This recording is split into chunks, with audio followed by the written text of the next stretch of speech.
Iran war के दौरान Iran ने कई बार दावा किया था कि ईरान अमेरिका के बड़े बड़े मिलिट्री टारगेट्स को हिट कर सकता है। लेकिन उस समय अमेरिका का जवाब हमेशा एक जैसा होता था कि कोई नुकसान नहीं हुआ, एटलीस्ट बड़ा नुकसान तो कुछ भी नहीं हुआ। ईरान के सारे अटैक हमने फेल कर दिए हैं और हमारे ऑपरेशन सक्सेसफुली चल रहे हैं। ये अमेरिका की स्टैंडर्ड लाइन थी।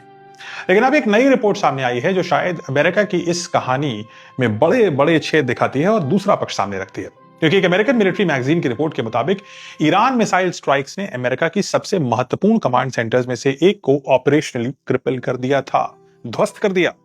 जी हां, कतर में मौजूद अल उदैद एयरबेस का कॉम्बाइंड एयर ऑपरेशन सेंटर था। ये वही कमांड सेंटर है जहां से अमेरिका पिछले 2 दशकों 20 साल से मिडिल ईस्ट में अपने मिलिट्री ऑपरेशंस को कोऑर्डिनेट करता आ रहा था।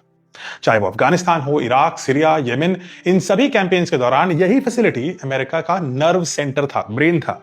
रिपोर्ट्स के मुताबिक US Israel versus Iran war के शुरुआती हफ्तों में ही ईरान की मिसाइल ने इस कमांड सेंटर को डायरेक्ट हिट किया और सिर्फ हिट ही नहीं किया बल्कि उसे इतना डैमेज पहुंचाया कि फैसिलिटी ऑपरेशनल ही नहीं रही, ध्वस्त कर दिया। यानी जिस जगह से अमेरिका के पूरे मिडिल ईस्ट में एयर ऑपरेशंस कंट्रोल होते थे वो खुद मिसाइल अटैक का शिकार बन गए। और यहां एक दिलचस्प बात है, रिपोर्ट्स के मुताबिक अटैक के समय कमांड सेंटर खाली था।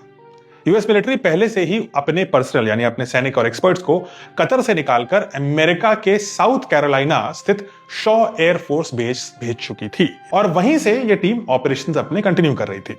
इसीलिए इसमें कोई कैजुअलिटी की रिपोर्ट सामने नहीं आई। लेकिन यह सवाल जरूर सामने आता है कि अगर फैसिलिटी खाली थी तो क्या अमेरिका को पहले से ही अटैक का अंदेशा था या फिर इवैक्यूएशन सिर्फ एक प्रिकॉशनरी मेजर था? इन सवालों के जवाब अभी साफ नहीं है। लेकिन रिपोर्ट का सबसे बड़ा दावा यह भी नहीं है। सबसे बड़ा दावा यह है कि अमेरिका का मिलिट्री हेडक्वार्टर यानी पेंटागन के भीतर यह चर्चा चल रही है कि क्या इस टूटी हुई फैसिलिटी को हम दोबारा रिबिल्ड करें भी या नहीं। ऐसा इसलिए क्योंकि अल उदैद एयरबेस कतर में है और कतर ईरान के बेहद करीब है और ईरान ने दिखा दिया कि जरूरत पड़ने पर उसके पास वो सारे हथियार और इंटेलिजेंस है कि वो अमेरिका की इस मिलिट्री फैसिलिटी तक पहुंच सकता है। और शायद यही वजह है कि इस रिपोर्ट ने कई नए सवाल खड़े कर दिए।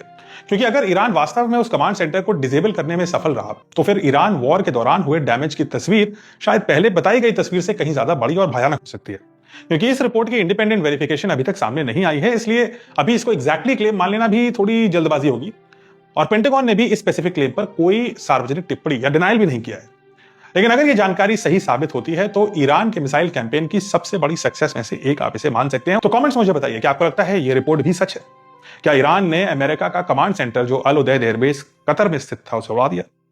और अगर ऐसा किया तो अमेरिका ने अपने पर्सनल को वहां से पहले से क्यों निकाल लिया? क्या अमेरिका को पता था कि ईरान की मिसाइल कैपेबिलिटी अब इतनी ज्यादा हो चुकी है वॉर के शुरुआती दिनों में ही कि अब उसे इंटरसेप्ट करना या रोक पाना अमेरिका के लिए शायद संभव नहीं होगा, तो पहले से लोगों को हटा लिया?